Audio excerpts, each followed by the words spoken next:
Hello, everybody.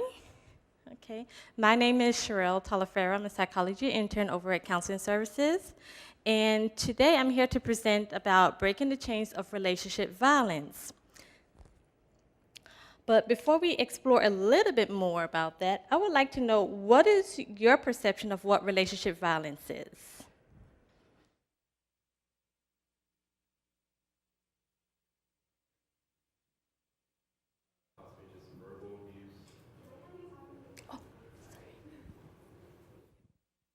Verbal abuse as well as physical, and possibly just enabling destructive behaviors.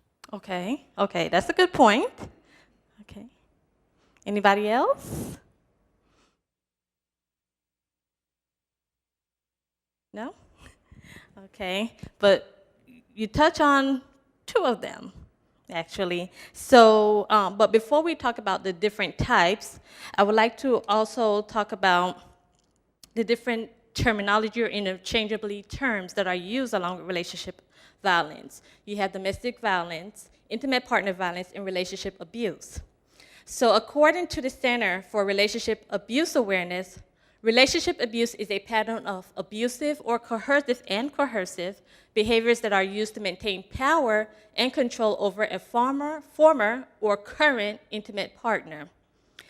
And just to let you know, too, individuals experience relationship violence regardless of their gender, sexual orientation, socioeconomic status, ethnicity, religious or spiritual beliefs, and education level. So just to talk a little bit about the types, you mentioned about physical and verbal, and those are some of the types. Under the verbal, it can also be classified under emotional abuse. You also have sexual abuse and economic abuse in addition to physical abuse. I will touch on this a little bit more in depth as I continue during my presentation.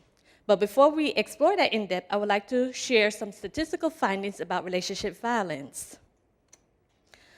So according to Kim, 30% of couples reported experiencing relationship violence, while 25% of women versus experiencing relationship violence, 25% of gay couples report experiencing relationship violence, which leads to a significant amount of 74% of individuals who know someone who experienced relationship violence.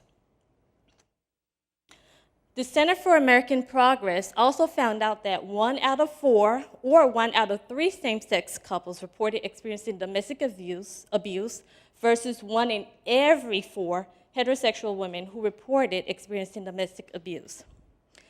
Kim also noted that 17 to 45% of lesbian women report having been the victim of at least one act of physical violence perpetrated by a lesbian partner. As you might ask, well, what happened to the college population? I found a study that focused on the college population, and Fort Myers and Catalozzi provided the following findings based on relationship violence.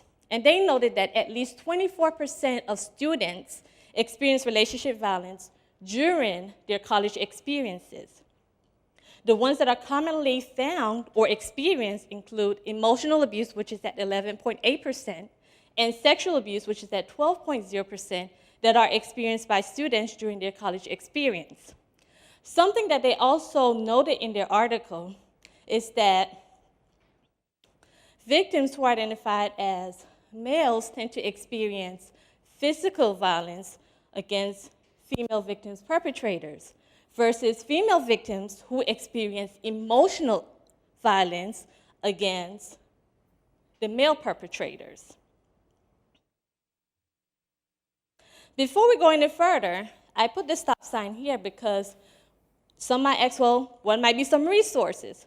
But before we explore resources, we should look at warning signs, which brings me to my next question for the audience.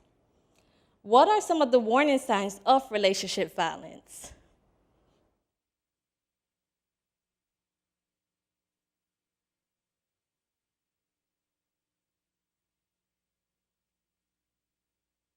Anybody care to share? I mean, obvious physical signs like bruises, black eyes, um, I suppose non-physical violence is probably a bit less obvious. Maybe public outbursts on the part of the abuser, Okay. indications of fear or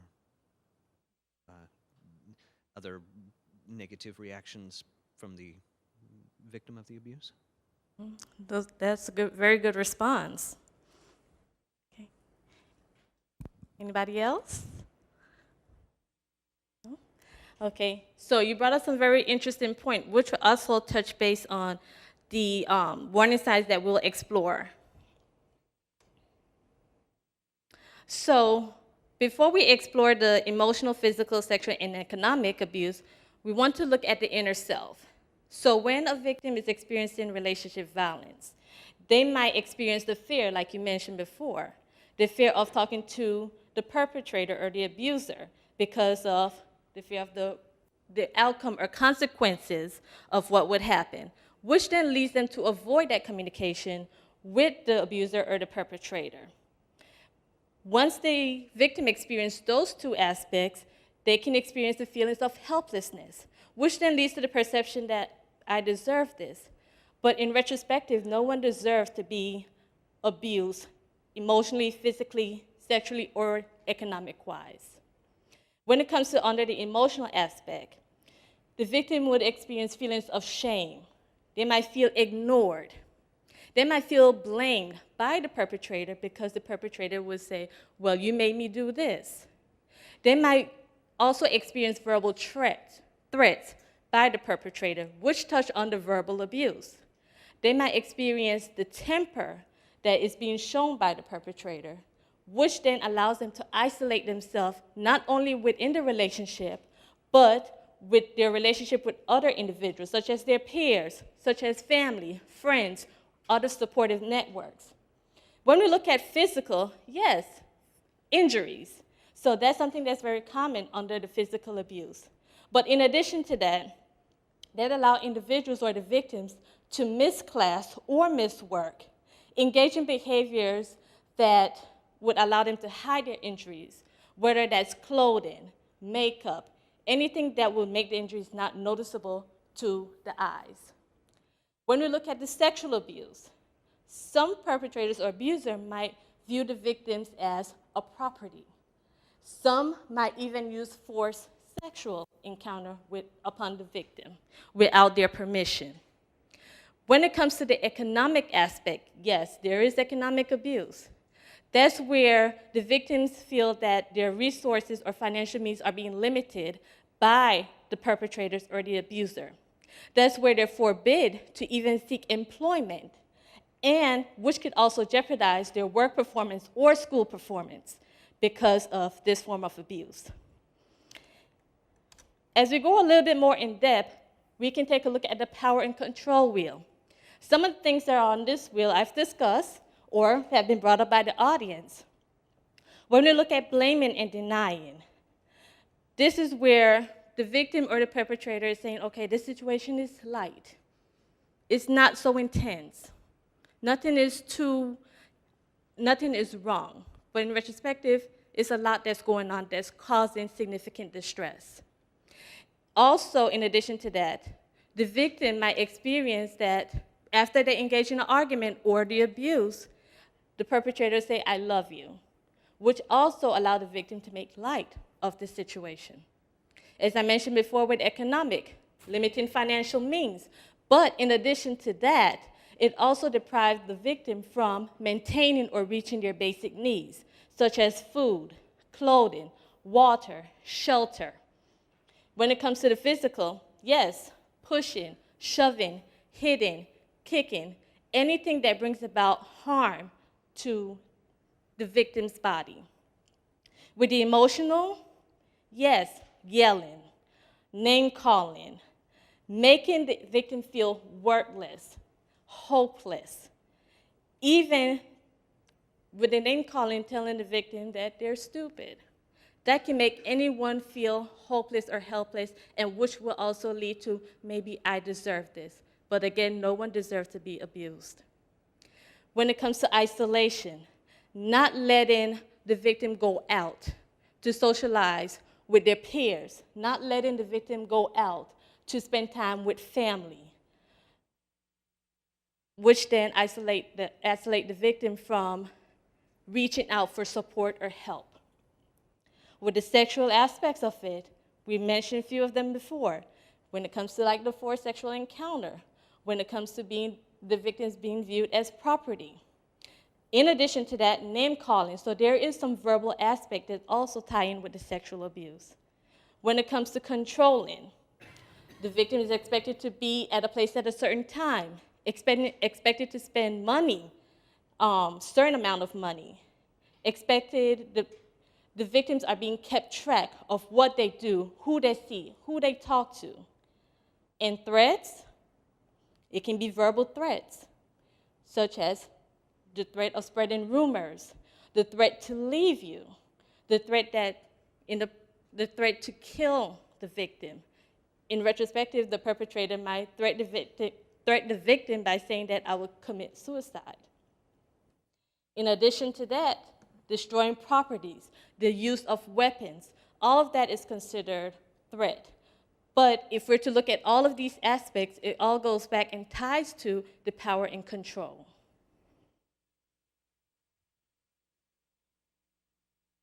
Now let's understand the cycle of violence. There are 3 stages of the cycle of violence. You have the honeymoon stage, which then focused on when there's abuse that's going on, the perpetrator say, I'm sorry. I didn't mean to do this. They beg for forgiveness. They said, I will go to counseling just so that we can stay together. And how the victims would respond. The victims would agree to stay. They return or takes the batterer back. They attempt to stop legal proceeding. Those are some of the responses. So what happens when the abuse gets a little bit worse? Goes through the tension building stage.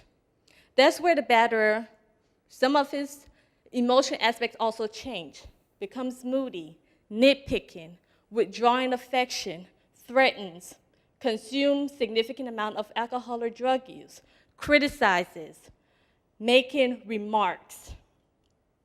And how does the victim respond? They attempt to calm the partner down, nurture, keep silent, or express, okay, this is hurting me. They stay away from family and friends, which also could tie back to that shame, the guilt. They agree to stay with the batterer. They're hoping that the batterer would change. What happens if nothing changes? What happens if the abuse goes up another notch? That's where we're talking about this acute explosion. If you can imagine a volcano that's getting ready to erupt, that's where we get to the acute explosion. That's where the batterer engaged in significant physical abuse, like hitting, choking, beating. When it comes to emotional abuse, that's where the verbal abuse steps in. When it comes to also the emotional abuse, the humiliation, imprisonment, and even to the point of destroying property. So in this case, the victim can respond in 1 or 2 ways. One, they could decide to stay with the partner, hoping that things will change, by trying to calm the abuser or the perpetrator down.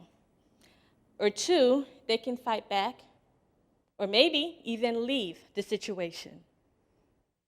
But what happens if they don't leave? What happens if that shame is still there? What happens if that hopelessness is still there?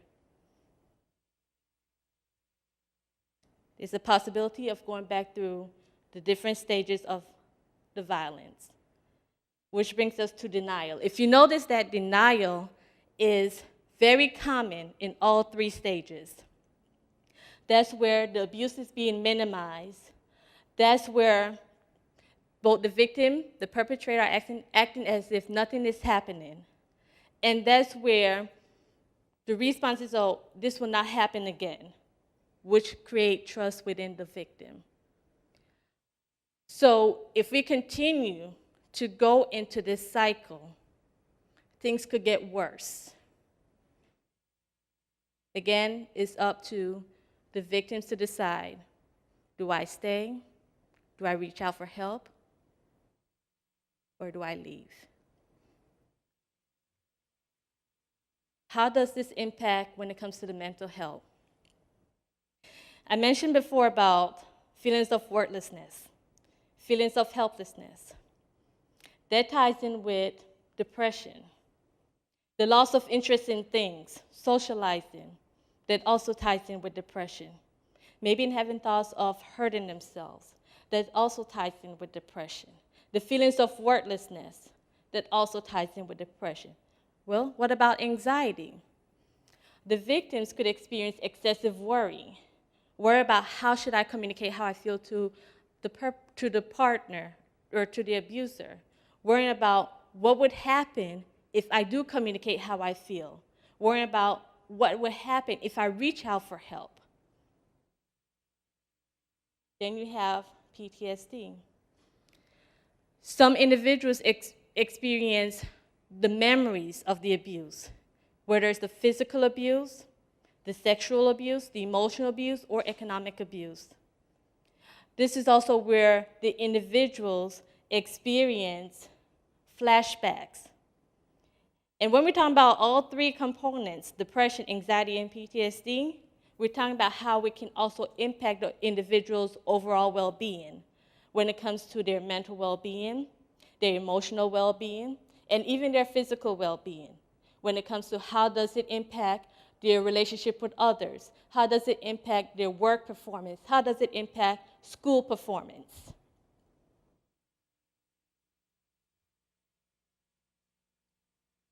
Which then brings me to what's next. Can anybody think of what would be next?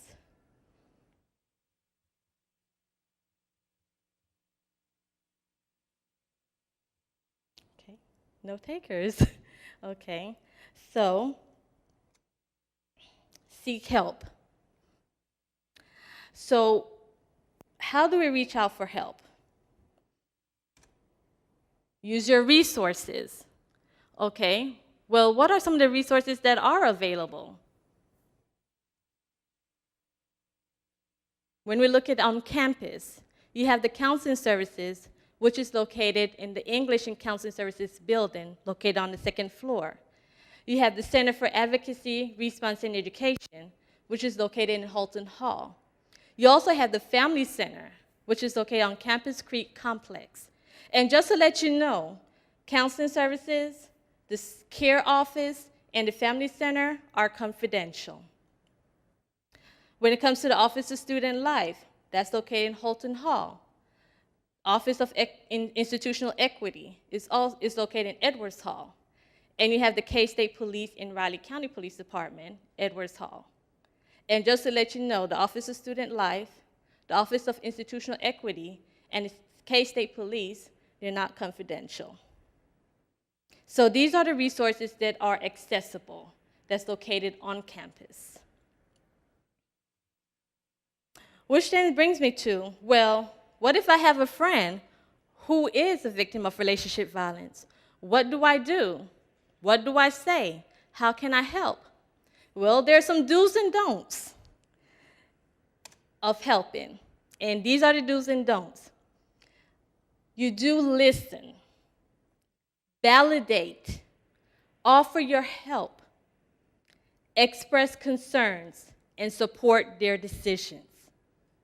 Now, what you don't do, don't judge. Don't blame them. Don't pressure them to tell you everything. And don't wait for them to reproach you. Again, the do's and don'ts of how you can help someone. Which brings us to our recap. Again, anyone can experience relationship violence. And relationship violence is not just physical abuse, it's also emotional, which also include verbal, sexual, and economic abuse. Remember to pay attention to the warning signs of abuse. And remember, relationship violence can impact the individual's emotional, mental, and physical well-being. Become aware of your resources that are located on campus and off campus. And remember the do's and don'ts of helping a friend. And last but not least, you are not alone.